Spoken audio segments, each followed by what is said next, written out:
अच्छा मैया एक बात बताएं, जब भगवान कृपा करते हैं तो गूंगा भी बोलता है और लंगड़ा भी पहाड़ लांघ जाता है। किसकी कृपा से?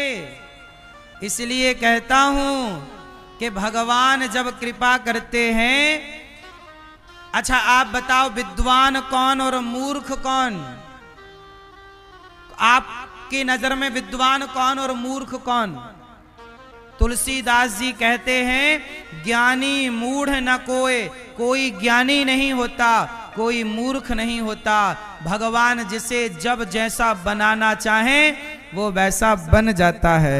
कई बार मूर्ख को भगवान ज्ञानी बना दें तो वो ज्ञानी हो जाए, और ज्ञानी को मूर्ख बना दें तो वो। रावण ज्ञानी था पर काम ऐसे कर रहा है जैसे कोई मूर्ख हो। हाँ या ना?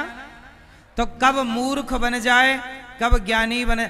आपके नजर में ज्ञानी समझदार कौन है? अच्छा बताओ, जो पेट भर खा ले वो समझदार है, या जो खाने से पहले किसी को खिला दे वो समझदार है? कौन?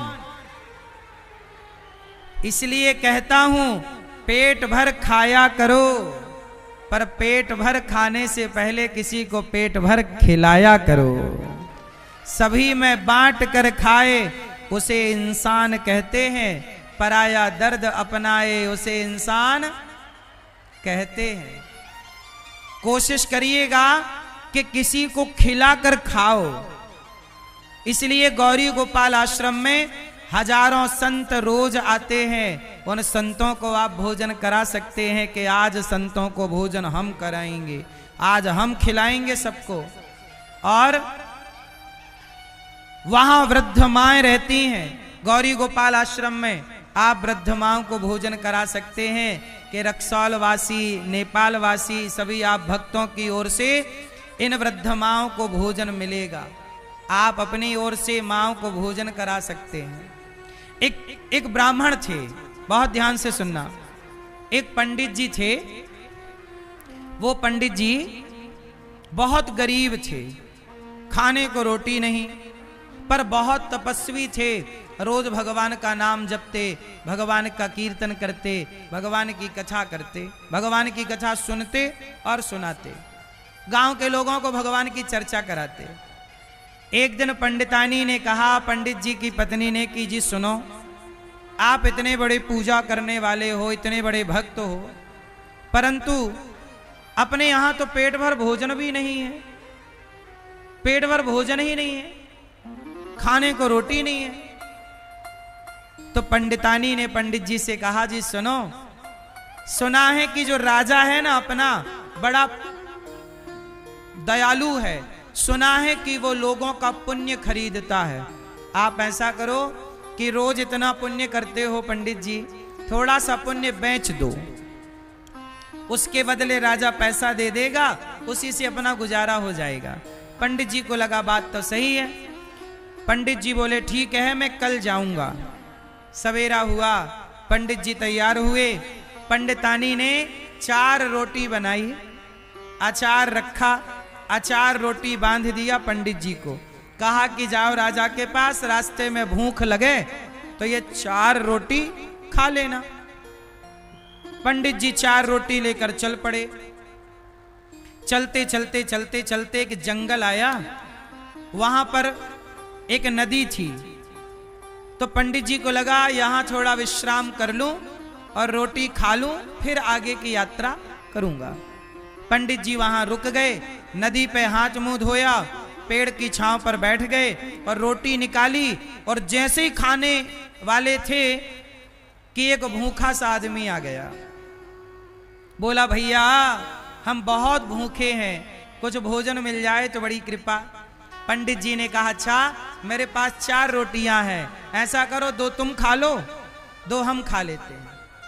कहा ठीक है। उस आदमी ने 2 रोटी खा ली जो बहुत भूखा था।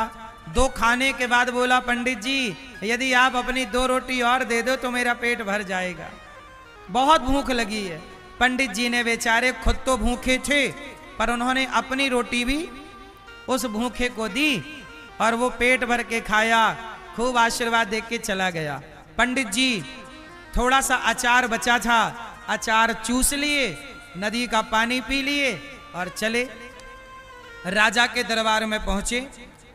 राजा से कहा पंडित जी ने कि महाराज मैं बहुत गरीब हूं, पर अपना कुछ पुण्य बेचना चाहता हूं, आप पुण्य खरीदते हो, मेरा पुण्य खरीद लो। राजा बोला जरूर। ब्राह्मण को बिठाए, सासम्मान। और राजा की पत्नी बड़ी पतिव्रता थी। राजा ने अपनी पत्नी से कहा देवी तुम बताओ कि राजा का ये ब्राह्मण का कौन सा पुण्य खरीदने लायक है। पत्नी बड़ी पतिव्रता थी, वो जान गई कि पंडित जी ने आज 4 रोटियों का दान किया है। किसी भूखे को 4 रोटियों का, पंडित जी ने जो 4 रोटियों का दान किया है वो वाला पुण्य खरीद लो। पत्नी ने राजा से ऐसे कह दिया। अब राजा बोले कि पंडित जी आपने जो आज 4 रोटियां दान की हैं वो पुण्य आप मुझे दे दो। पंडित जी बोले जरूर ले लो ले लो। पर पंडित जी को आश्चर्य लगा कि मैंने जंगल में रोटियां दान की, आपको पता कैसे लगा।